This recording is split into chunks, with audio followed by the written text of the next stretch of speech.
Kasi ano yan, yung Banyo Queen, i-divulge ko na, yung Banyo Queen na uso yung salita sa IS. Ano ba yan? Ang ibig ba sabihin niya? Kasi parang kunyari ganito, tatawag ka sa telepono. Hello, hello, is Jelly at home or is Jelly home? Yeah, can I talk to her please? Sasabihin nung katulong or nung nanay or tatay, she's in the banyo. Yun yung... Banyo.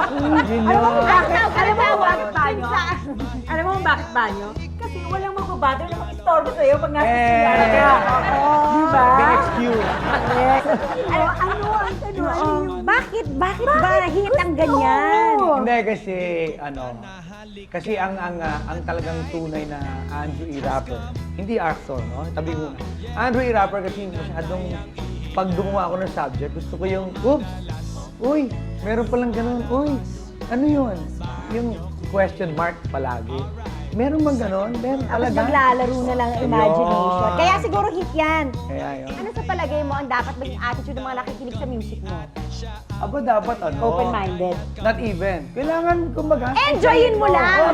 Kasi kaya nga ako nandito eh. Kaya nga ako gumagawa ng Nakatawa album. kami mag-enjoy. Para yung binili mong 125 pesos, magsilbing ngiti sa labi mo. I mean, it's not, hindi Huwag na natin, nakakadagdag ng problema. karirin, Ngiti. seryosohin. Siyempre, meron kang mga ayaw sa mga kanta mo. Na-experience mo nang masensor yung mga kanta mo.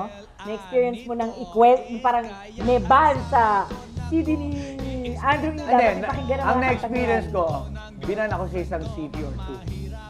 Never sa radio, never on the radio. Hindi, meaning sa buong city, banyo sa radio yung kanta.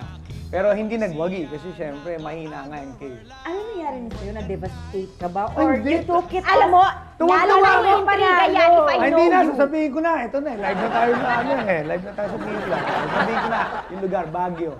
Oh. Sa Baguio, would you believe, yung Baguio City Council, sinampahan ako ng kaso. Na hindi ako. Malicious. As me, hindi. Kundi kanta mo. my song, which is Banyo Queen. Na ang Banyo Queen daw porno. Okay. Pati Ang nga nagsampay na isang lyrics ng attorney. Banyo Queen. O yan, sabi ko na. Isang attorney na kailangan patigilin daw sa Puti, sa kami area mga yung sculptures dun sa patigilin Baguio sa na area yung kakaiba. yung song kasi porno daw. And then ni-review yung kanta, ni-review dahil napag-usapan na nagkaroon na ng kumbaga nagkaroon na ng litigation doon sa City Council. Would you believe ang husga would be wala kaming power to do that, number one. And two, Freedom of expression. And number two, there's nothing wrong. Ano nothing talaga? wrong.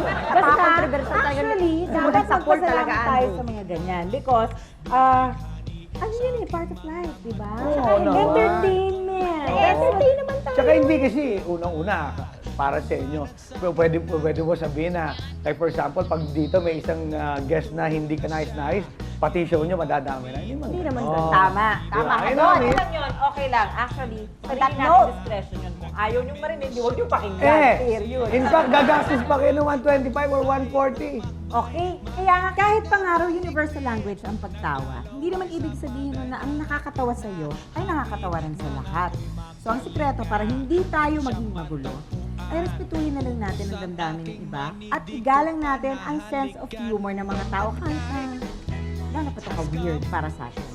Thank you so much. Oo naman.